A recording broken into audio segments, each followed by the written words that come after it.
The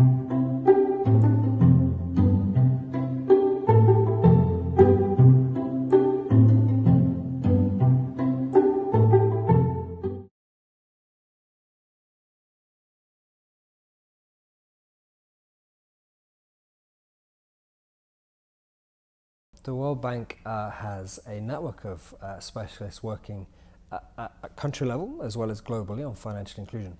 We have about 170 specialists that work in about 70 countries. That's on projects covering technical assistance, knowledge and financing. We cover a broad range of areas in microfinance, SME finance, through to consumer protection, financial literacy, and also the infrastructure, the payment systems infrastructure, which underpins innovations in retail payments.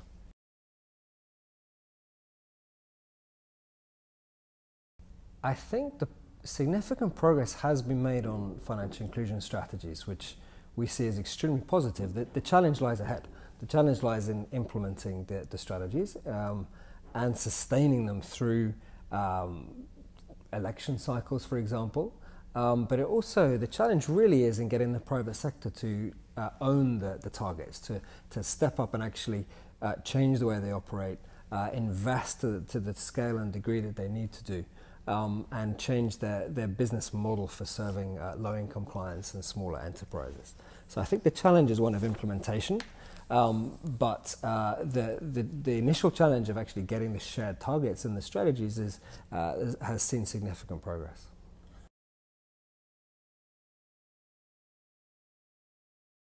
SMEs actually have a relatively high level of bank accounts, so it's a different challenge to low-income households and low-income individuals, which is one of just getting the bank accounts which are a gateway to other financial services. For SMEs, SMEs need the right kind of financing, the right kind of services to support their business. So right kind of financing can be short-term inventory financing and can be longer-term asset and investment through to capital, through to the kind of startup and VC capital that is very, very rarely available often for these SMEs. And then, of course, tools to manage risk, so insurance arrangements, as well as the right kind of payments mechanisms that allow transactions to be cheap and safe.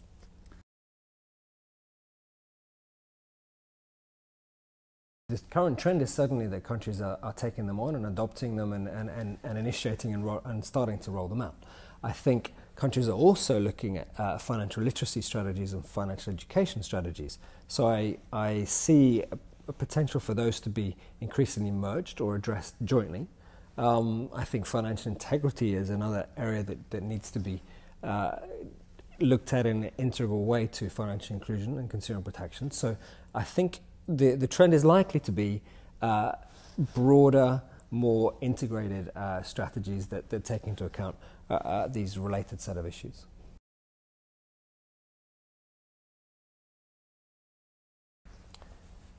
That's an interesting question. I think the progress we've seen in financing individuals, so progress in credit bureaus, understanding of the use of credit information, progress in applying technology, mobile phones, for example, hasn't been reflected in SME finance generally.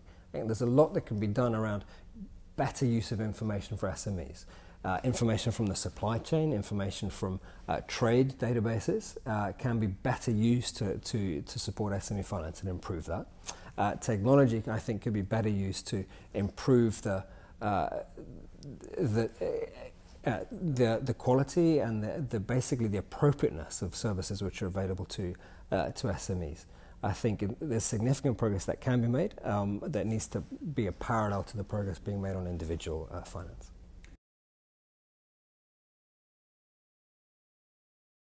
And my declaration is an extremely positive and powerful force and framework for taking forward country action. There's a very positive peer dynamic which is taking forward actions and basically raising the level of ambition. So if the expression of this is through financial inclusion strategies, then I think that the challenge is again to move forward from the strategies and the targets through to implementation and to actions on the ground, and into ensuring that the private sector sees themselves as a key actor in achieving those targets.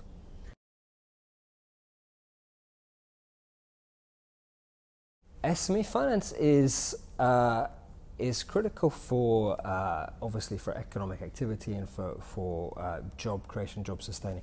A number of economic development priorities SME finance is central to. I think when governments have looked at financial inclusion and financial inclusion strategies and commitments, they haven't always seen SME finance as central to that. And hopefully that will start to change, and SME finance will be more systematically addressed and targeted through inclusion strategies. It's been fantastic to be part of this AFI set of working group meetings here in Bangkok. This is extremely positive, again, powerful mechanism to push forward and take forward country commitments to financial inclusion and to share models for doing so effectively. So we're very supportive, and we appreciate being part of these meetings.